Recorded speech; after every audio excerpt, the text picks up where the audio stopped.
Hello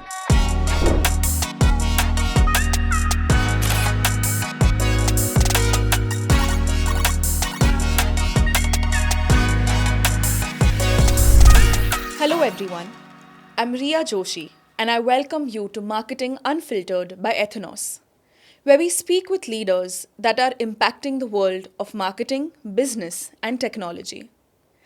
Our guest today is someone who has been at the intersection of digital, performance, AI, and e sales for a very, very long time.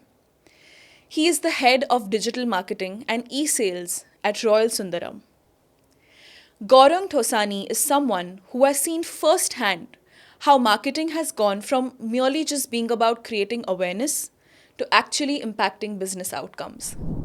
So, Gaurang, thank you so much for joining us today. And I think before we get into the whole conversation on marketing, I think I would like to start with your journey and how would you describe it so far? Okay. First of all, thank you for having me here. It's my pleasure.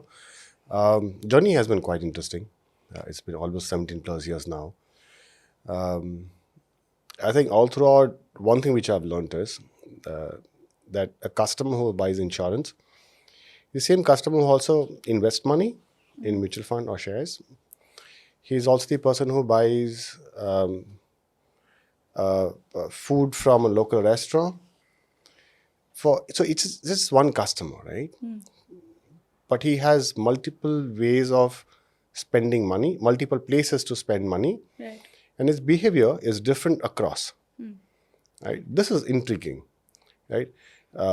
As a marketer, I would love to understand what goes in the mind of that customer Right. for his preference for a particular brand over the other. Right? I mean, insurance obviously it's the trust, but at times it's also the premium. Right? Correct. So there are multiple factors. So Right. this is what is very fascinating to me. Right. Yeah. And I think it's also the fact that, as you said, this is a customer that's also, he eats from local restaurants, or, there are different touch points where he's buying from, shopping from, but at the same time, or you're also catering to a premium customer as well. Right. So it's also, I think it's a varied bag of audience that you cater to, even though the both of them might have very different buying behaviors or Correct. sort Absolutely. of patterns. Yeah, absolutely. Yeah, Yes. yeah. And I think what was the point? Was there any point in your, career so far that you realized that digital marketing is something that I want to really step into, I want to know about? Was there any point like that? I think a few years ago, that was the movement, right? So from a offline marketing to digital marketing, everybody was moving online, and it was the behavior primarily, right? Right. And to be relevant as a marketer, you need to be there. As a brand, you need to be relevant, and as an individual, as a marketer as well, you need to be relevant. Correct. And I guess that's a simple way to just be relevant is to be in the digital space. Absolutely. Yeah. So I give an example. Like my aunt used to be, she used to create designs, artworks. Like 70s and 80s used to be done by hand. Right, the ad would be made by hand. Yeah. Then came computers, Photoshop. Right, people did not move or did not learn. They were not useful at all anymore. Right, They were not relevant. they were not relevant anymore. Yeah. And so this is a similar thing. Right, if you do not move in digital, you will not be relevant. Correct. Right? At some point, digital was SMS, email, Yeah. push notifications. Yeah. Yeah. Right? From there, it evolved to where we are today. Yeah. Right? Absolutely. And now we have AI. Right? So again, you need to be in the space of AI Yeah. to be relevant again in this scheme of things. Absolutely. I think that's a very it's a very true and it's a very relevant point that you have said. And I think a lot of the companies or a lot of industries are sort of still picking up, I would say, in the Indian market when it comes to touching base on the importance of digital marketing or getting into that space aggressively. Right. So just to cut you between, Yeah. while I spoke about being relevant, Yeah. it also means that the behavior of the customers is changing. Yeah, you need to be where your customers are. If your customers are moving to somewhere, if they stopped using Facebook and moved to Instagram, you need to be on Instagram, right? Now we are talking about AI citations, Yeah. right? Because the behavior has changed. People are using ChatGPT or similar platforms in a different way, Correct. right?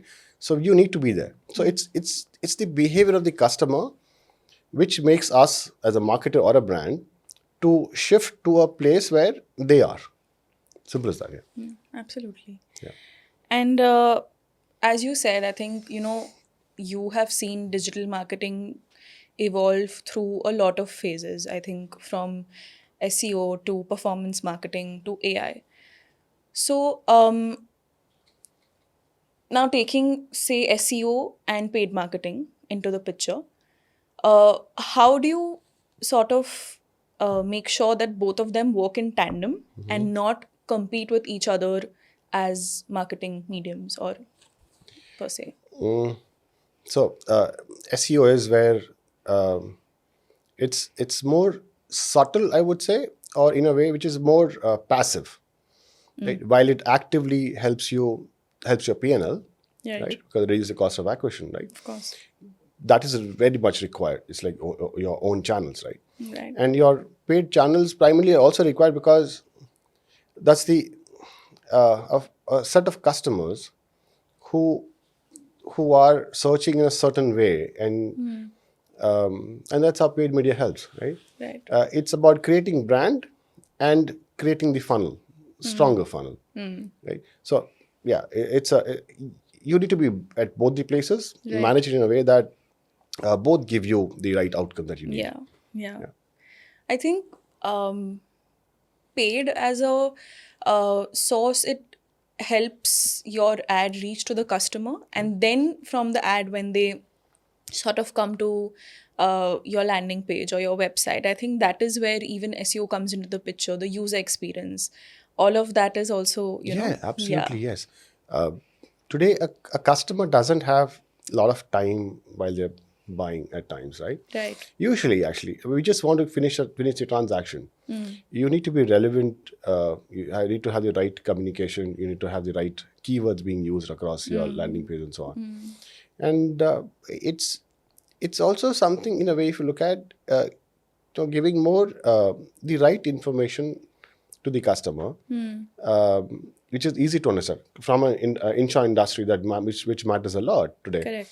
You need to be simple, clear, Right. whatever you're communicating, right? And that is something which evolves to a sale at some point. Yes, yes, Yeah. of course. And, as we said that the user customer behavior has changed, I think we're constantly on our phones, we're scrolling. I think the maybe even the focus or the attention span is also limited. Yeah. So I think, of course, as you said, that the user experience or having that crisp sort of journey is very important. Oh yeah, very much. Yeah.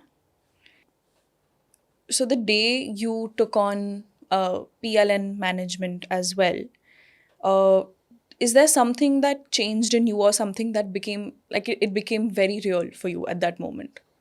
Not really. Have always been, as even Oliver has to just manage campaigns, right? At some point, it's always the ROI that matters, right? Here versus ROI little more because it's a P&L at the end. Because cost also has to be looked at a team level now, the channel level. But that's a very normal succession to what I was doing, right? Uh, at the end, I'm a Gujarati banya, so you need to understand how much you spend, how much you get back, right? Of course. So and that's what I've seen at home as well. Like we had our own business at some point, and we used to understand what I used to when I was like 14, 15. I used to go to my dad's factory. I guess I've done everything there, from brooming to making chemicals to everything, right? That coming from that family structure, family business structure, right? It was in me always, right? And this just gave me an opportunity to do it the right way. Right. Yeah. So I think for every leader in digital marketing today, there is that one sort of rule or that one gospel truth that they follow or stand by. So is there anything like that for you? So yeah, one is monitor your cost. work on your CAC all the time. And second thing, as a marketer, I would say it's. I remember that Gillette's ad, the shaving blades ad, where it said clicks, right? And that's when it clicks, you know that it is set properly, right? Now that sound gives us a confidence this is done, right? Yeah. There's a sound, but Correct. right. So that is something which works for a certain set of customers, or that is what gives you trust, or you know that this is done properly, right? Similarly, in any product, right, or any brand, there's something that clicks with the customer. What is that? Absolutely. If you're able to understand that, that means then you move to the next level as a marketer. Correct. Yeah. So I think, I mean, what you are essentially trying to say is that in your product itself, there has to be something that engages with your customer. So, of course, while marketing is the effort, your SEO, SEM, AI, all of that is the effort, I think your main product has to click with the customer. There Main has to be product, something in that. So main product has to click for sure, but from a campaign perspective, it also has to click. Right? It's not that the Gillette as a product was not great. It was always great, even today. I'm sure in future it's also going to be a great product. But the way it was understood that this click sound is what makes sense. Right? Today we get a notification from Zomato. I don't think all of us look at our phone. Moment you place an order, there's a buzz that comes which tells you the order has been accepted. Yes. And so on, right? So those invariably, even if you do not see those, do not even look at those notifications, you know what has happened. Correct. Right? Which is what a marketer does. Right? A marketer understands what is the need of the customer and bases the consumer behavior or the behavioral analysis or behavioral science. He or she would plan something in a way which works for the customers. Right? Its product has to be good, yes, but sometimes when a campaign is not done well, it doesn't work. So it can go either or way. Yeah. If you look at Nano, Tata Nano, Yes. great product, right? But the way it was presented, it was not considered as a great vehicle. It was a replacement of a two-wheeler. That's what they were Correct. pitching it as. Now, if they could have, in my view, they should have done something differently there, which would have sold more. More of Nanos in the world, right? Yeah. And some point they're selling it as taxis as well, right? So I guess we need to understand what clicks with the customers and then just pitch it right there. Yeah, absolutely. So imagine a scenario where your awareness metrics are okay, your performance metrics are a total go, but the sales aren't moving. So what is that first thing that you would say, this is what you should look at? So, no, in my view, I would just go back to the drawing board because you just never know what's working. So it could be a communication which is not working somewhere, right? For me, it could be that the leads that are, the audience to whom we are showing the ads, that's not the right audience. They're coming on the platform, Right. they're clicking, moving, starting the journey as well, but dropping off. It could be various reasons, right? It has to be evaluated on a comprehensive level. And that's how you figure it out. There's no easy cut there where you do one thing and it gets solved. Sometimes yes, but usually if everything is working but sales is not coming, there's a deeper issue, right? So it has to be more comprehensive evaluation of the entire process again. Right.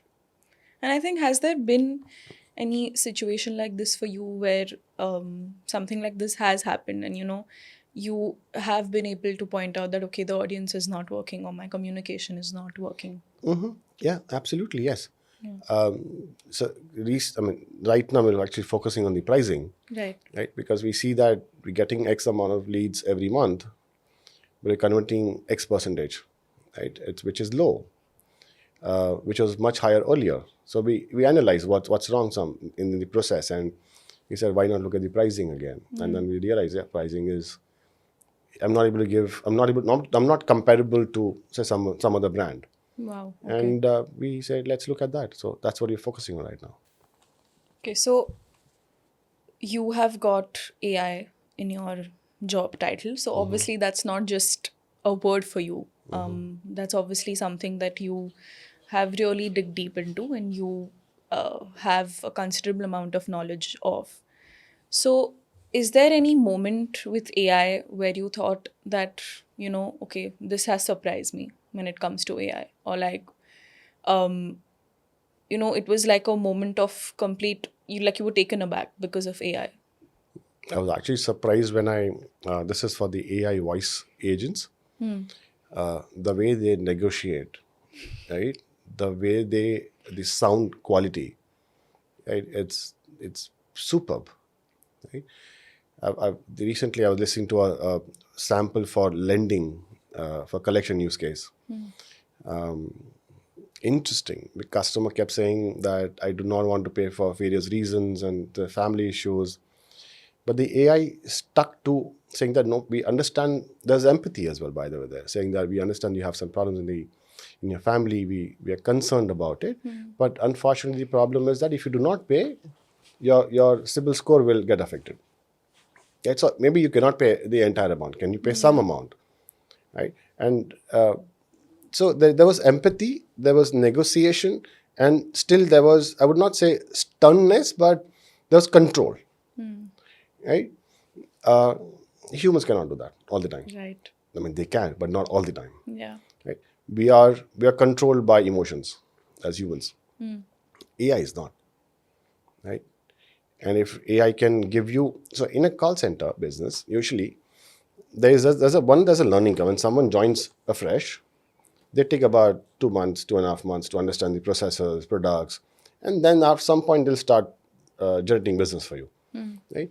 AI will be live on day one. There's no learning curve. I mean, there's learning curve before going live. Right. Maybe after going live for a certain months, probably you still need to improve it. Right. But once it is done, you never have to go back. Right? And it's surprisingly beautiful. Yeah. Right? I mean, you will not have call centers in future. 2 years down the line. And I think what you said is so interesting that for someone who does not know AI or for someone who does not understand AI, for them AI is something that's very robotic or it's very technical. What you mentioned, that the empathy factor of it, Yeah. which it also brought into the picture, is, I think, something that is very interesting even in the call center scenario. Yeah. Because on the other end, you're dealing with a human, you're not dealing with a chatbot or you're not dealing Right. with a robot. So maintaining that level of assertiveness, but at the same time having that empathy, that level of emotion, but getting a message across, as you said, is something very rightly that Yeah. only AI will be able to do, Yeah. and not a human per se. Right. Yeah, I think that is very, very interesting. Absolutely. Yeah. Marketers are worried that AI is coming for their jobs, but at the same time, the leaders are very excited that, we'll be cutting our costs. So, where do you sort of stand in the middle of both of those scenarios? I mean, what is something that you would maybe want to say to the young marketers or even to the leaders? How do we find that middle ground with AI? There are two parts to it. One, I don't think AI is going to take away marketers' jobs. Right? It's not going to do that. And it's actually a co-partner. Yeah, we need to accept AI in our lives and in our jobs. And there's no way out. Second, it's there to support you. Right? If you use AI the right way, it's going to support you to become a better manager or a better campaign manager or whatever work that you're doing today. Right? It is not there to take away your job. Right? It will automate mundane processes, yes. Right? But thinking is still yours. Right? It cannot think for you, or it can give you suggestions, or this is what you should do, what you can do. But at the end, we human agents have, or human marketers have to create or plan the next steps. Basically, I don't think AI is there to take away everyone's job, but yeah, the people who have, what do you call it, their mundane processes will be definitely be carried forward by AI for Right. sure.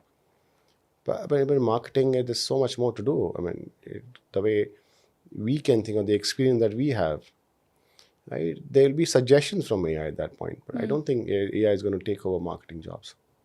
So I think, in fact, it's beneficial if you know how to use AI Yeah. as a marketer, because I think the scenario where maybe your job might be taken away is the scenario where you're not aware of AI, because as you said, it is something we have to accept as a part of our Yeah. lives, and better to make it your friend Yeah, than absolutely. to just Yeah, yeah, yeah. be in the dark about Yeah. it. So I'm 26 years old, and I think very early on in my journey in marketing. So if I had to ask you that, if anyway AI is something that might take my job in 2 years, why should I even learn it? No, I don't think marketing is going to take away jobs, right? It is going to be a guide. AI is going to be a guide for marketers, right? The creative thinking that we have today, right? Or the way we understand customers today, right? Which is the softer aspect of customers, right? Which right now, I do not see AI taking over, right? When it comes to data or analysis of data, yes, it's possible, right? I mean, if we have to do analysis of some campaign working, not working, what changes to make, yeah, AI will be able to support that. But I don't think it's beyond that in the current scenario, Right. right? It can make creators. We have seen AI making creators, Of but course, yeah. are they perfect today? No. On YouTube, you'll see tons of movies which are AI movies. They literally look very human, but there are errors which Yeah. you can find out the moment you see that movie. So, not entirely, right? And this is one part to it. Marketing is to understand necessarily what clicks with the customers, right? Yeah. Right. Today, my preference is Apple, but if I eat apple 5 days a week, maybe 6th day I want an orange. Yeah. Right? But That's AI so will true. suggest you need to have an apple because you have been having, that's your habit. And that's what AI understands as. Right? Today, AI, with the memory, the way it remembers everything today, right? But are you always going to be the same person? No. I mean, 10 years back, I wasn't the same Gaurang. So, I mean, yesterday, probably I was the same Gaurang. Today, I'm a little different. Yeah. Right? So, I don't think it's going to be able to pick that bit at all. That's so true. Yeah. That's very reassuring. Thank you so much. My pleasure. So, in a lot of Indian companies, marketing and sales are treated as two very different people, different languages, different flaws, as two completely separate entities. Um, why has that divide been so difficult to fix in the Indian market? And what would be sort of the way ahead to fix that?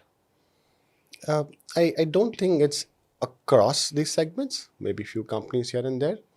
Uh, Largely, okay, sales guy primarily, he wants numbers, Correct. right? His brain works differently, right? A marketer works differently. It's a more softer aspect, emotional aspect. He tries to understand customer and so on. Right? I don't think like a pure sales guy would have a patience to even go through it. But both work hand in glove. One cannot work without the other. If a marketer keeps spending money on ads and so on, but there's no flow or the conversion flow there, it's not going to work. Similarly, for a sales guy, he needs that the product should be visible to the customers, right? If there's no marketing that happens over a period of time, I have seen that the searches drop. If Yeah. there's no top of mind, people are not going to search organically, and that means that people do not know your brand, right? And that is also going to affect, right? we recently did a study internally where so we're showing ads, we're running our campaigns and so on. If there are, say, 100 people come and buy from my website, 20 people are coming on the website but buying offline. Oh, okay. That means they are coming on the website. They saw a code, Yeah. right? So the entire process was has influenced the customer to buy from Royal Sundaram, right? But just that his buying behavior is different versus digital. He wants to buy offline. He wants a human intervention there, Absolutely. right? So even though I have taken the cost of the entire campaign, but my offline channel has got supported with what I've done, right? So it works in tandem, right? And I think largely people do understand that today. At Yeah. least all my stints, wherever I've worked this for the last 17 years, I have not seen that big divide. Is it also the fact that initially the concept of door-to-door sales, in-person buying a more was a factor of more trust than relying on something online or relying on something in the newspaper? So is it also that which, say maybe for 20% of the population, that is still something that they are holding on to? That, okay, I'm So seeing the ad online, I'm probably filling the lead or whatever, but I still want to go and purchase it offline. I still want yeah, to have that in-person experience. yeah, absolutely. There are a certain segment of people who prefer buying offline, or they think that it's something they want a in-person connect, someone physically to be there. That's what brings trust to them, right? How many of us buy refrigerators or washing machines online? But we would do our research online, Yeah. but we would buy offline. I mean, Yeah. people have started buying online, yeah, Yeah. obviously. I mean, I have bought it online, Yeah. but that's the difference, right? Yeah. We still don't buy cars online. But will it happen in future? It's possible. Yeah. So it is a factor of how much trust do I have and how much do I trust the digital journeys? How comfortable am I with digital journeys? Also, all that matters, right? So, but it's evolving. I mean, from people, I mean, the way you said, right? People were buying, people going and selling door to door, and people were buying it. Over a period of time, people started buying from QVCs. You see something on a TV and you start placing orders. Right? That also was a trend at some point. I don't know if that still exists or not, but that was there. And then there was catalog marketing at some point. Yeah. Right? You get catalogs and you buy that. That was a very big thing, Yeah, yes. you see that and you just buy a product, right? So all that. So it's an evolution of sales, right? Today we ask Chat GPT, tell me this product A, product B, what is better? What will suit me, my skin? It could be cosmetic, probably, Yes. right? It could be maybe buying a refrigerator or a TV. Today we do our research somewhere else. It's an evolution of digital assets, and which has also influenced the behavior of people, right? So it evolves. I think it's also, yeah, like it's also a generational difference It where, is, yes. I mean, just the other day I was sitting in my hall and we want, because the summers were going on, we wanted to order a cooler. And I opened Blinkit and there were coolers on Blinkit. And I was like, you know what, let me just order it. And my mother, she was like, no, no, no, we can't order it from Blinkit. The quality, how will it come? Is it really going to come in 15 minutes? Is it the same cost? No, then you go and check the cost cross check it on the internet, see if it's the same. Is there any price difference? So I think generationally also there's a lot of the trust factor that's True. lacking. Who would have thought you get a cooler in Yeah. 15 minutes? And it was out of stock in 15 minutes. So I was like that maybe I'm not the only person who's ordering a cooler on Yeah. Blinkit. There are a lot of people that are doing that. They trust, online platforms just as much as they trust offline purchases. Yeah. It's maybe just the generational difference that's True, there. true. because they just haven't seen that earlier, right? Correct. I mean, it's something like people. I mean, have you ever seen a floppy disk? No. You know what? I mean, don't know what floppy disk is, right? So that's the difference. You have never seen that era, or if you have seen that era, then you would be at some point thinking, "Do I need to use this? Right? Is this something?" So it's basically based. It also bases based on the exposure that you have got to a certain technology, right? Being in digital today, I'll be comfortable buying anything, everything digitally. Yeah. Right? Because I build those journeys to buy, then I know the journeys anywhere else going to be similar, which I can buy. But if someone has never done a digital transaction, right, and they prefer, I mean, for example, bank, today also there are a lot of people who go to bank, right? Yes. Yes. Physical branches are there. But you can do your entire bank transaction on an app. You do not need to even go there. Yeah. But people still prefer. Yeah. It's the preference and the comfort that they have. And largely the trust factor. Yeah. So, insurance is one of those categories where people only think of you when something goes wrong. So, how do you engage with those section of customers before that point hits so that, they know about you, they know about your brand even before that, and not just, when something has gone wrong? Right. That's a tricky question. Financial products and primarily insurance. One, people do not understand it that well. Second, people think I don't need it. Right? People think that nothing is going to happen to me. It'll happen to my neighbor, but not to me. So I don't need an insurance. Yeah. Right? It requires a movement. Right? And so, for example, when it comes to car insurance or your basically motor insurance, it's mandated by government that you need to have a third-party cover. Yes. Right? So people have it largely. No, I'm sure. I mean, I can tell you for sure not all the vehicles have it in the country, but it's still mandated. So largely people have it. The penetration is much more higher. When it comes to health insurance, people think that I do not need it, right? And unfortunately, when you need it, you don't get it. When it comes to health insurance, right? Or the cost is high and so on. People understand something when something happens in your own family, right? So it's something affects to one person, then everybody else understands that I wish I had an insurance. Yes. So there needs to be a moment in life which makes them realize, right? Plus, obviously, I think all the insurance companies does some level of branding, some level of marketing, ads, and so on, which is creating visibility. Right? Penetration of insurance is much higher today versus 10 years ago, right? Because that visibility has gone up.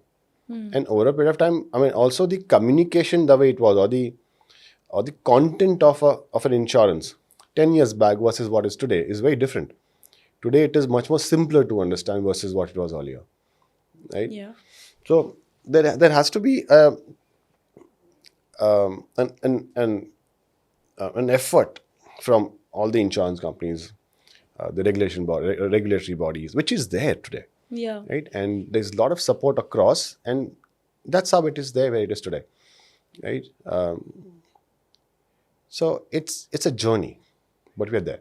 I'll give an example. Like in Singapore, the penetration of insurance is much higher. What they did is they built trust first. Right? We need to learn how to build trust.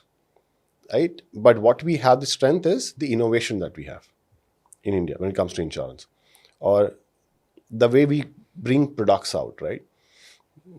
Which are customer centric. Not that Singapore doesn't have customer centric products, they also, Yeah. but they build on trust first. We also need to build on trust, and it is a little different versus the people in India think differently versus people in Singapore think differently. Yeah, they're two different Very different markets. mindset. So it's an evolution with creating visibility and being more transparent and clear. Right? Transparency is something which is coming in much more. So earlier it was transparency in the perspective that what I am telling you is what you're actually getting. Right. Right? Yes. There are no hidden clauses. There's nothing else. This is what it is. Right? And that is what is going to bring increase the trust furthermore. Correct. Yeah, I mean, you are giving what you're saying. Yeah, I offer. right. There's no hidden, key when the person comes to actually Yeah, purchase your product. Okay, no, but you're not going to get this, what we told you in the ad. Or you're not going to get this. This might be a little less. So I right. think that sort of chips away from the trust a little Yes, bit. absolutely does. And I think even in marketing, your communication, your ad communication, your creatives, videos, everything play a very big role in that. It does, definitely. And the way that you basically convey that message to the audience that we are a brand that you can rely on. Yes. And we're giving you exactly what we Yes. say. Yeah. Transparency equals trust. Trust equals higher penetration. Right. Simple. So a lot of insurance marketing in India still leans on fear and the tax saving season. Um, is there a more smarter way to sort of communicate to the Indian audience about insurance and they so that they just don't rely on that particular season? If honestly, largely most of the insurance companies have moved away from fear. Right? Everybody realized that this is not the right way to sell, or this is not what we want to convey to our customers. Largely, people have moved away from that. What works is with the customers, one, understanding that there is a need. Right? It is not a desire; it's a need. Right? You need to have insurance today, and which is what people are talking about, or insurance companies are talking about. They move from fear to need. Right? And it's working. I mean, if you look at year on year, the premium collected, the industry is growing, or the total premium amount has gone up. Every year it's going up. Yeah. That means people are coming in. But while, I mean, are we expecting 50% penetration overnight? No, it's not going to happen. It's going to take some time. Of course. But there is growth. There is increase in penetration already. People are understanding the need of insurance. People are understanding insurance as a product as well now. Right? There is much more financial literacy now. Right? So all this is bringing together. There's clarity and simplicity and so on, and in the product or product wordings, which is all that together is bringing that increasing the penetration. Right. You've sat across on a table across a lot of agencies. What is the one mistake you feel agencies make when they think that, we know the brand, when they actually don't? So, what is that one mistaken perception or understanding that you feel agencies usually make when it comes to this? No, agencies, they need to understand the product, the offering. If there is a gap in understanding the product or the offering, which will have a gap in understanding the audience, then that's a problem. Right?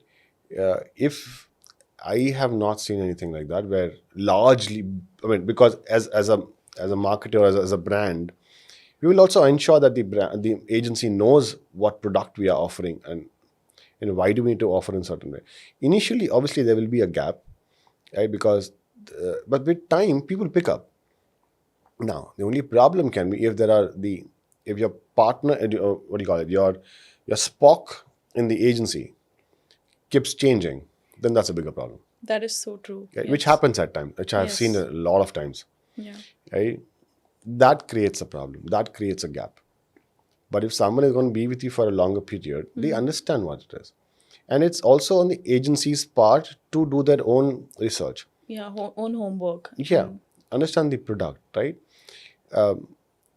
Why it sells. I mean, as a marketer, I mean, agency is nothing but an extended arm of a marketing team, right? We are like partners in growth. And so if it's my responsibility to understand my product, similarly, it's your responsibility also agency's responsibility also to understand the product, right? I mean, there are no two ways to it. It has to be like that for sure. And it's also, I think, a lot of the times agencies fail to maybe understand the audience that the product is catering to. Even if they understand the product, there's sometimes a gap in, okay, no, we think they should cater to this audience. without actually understanding and knowing that no, maybe it is B audience that we need to cater to, which also then, really affects your marketing, your campaigns, Absolutely, your yes. sales, your leads, everything. Yeah. Yeah. So True. I think that Absolutely, yes. both of them go hand in hand, Yeah. understanding the product and then understanding the The audience audience. as well. Absolutely true. But it starts with understanding the customers. I mean, the product first, Right. which then leads to your customers. Right. I mean, the audience, and then that's how you take it forward. Yeah. Yeah. So, as AI has taken over a lot of what the junior resources or the junior folks in an agency used to do, what do you think is a realistic expectation that the client should have from the agency at this point? From the use of AI, Yes. primarily speed, speed and clarity in the execution. Two very important things, right? Because if some other insurer is using AI and able to share the creatives, probably put out creatives in half an hour or 1 hour time. If we don't do it, right, then you're going to get affected. Right? So it's about AI basically gives you speed and scale today. Right? If you want one creative to be adapted to say 1,000 variants, AI can do that much faster versus a human can do it. Right? Right. And that makes sense today. Yeah. The translation, right, makes sense to go use an AI to just translate much faster, right? And the efficacy of AI translation has gone up much higher now, Yeah. right?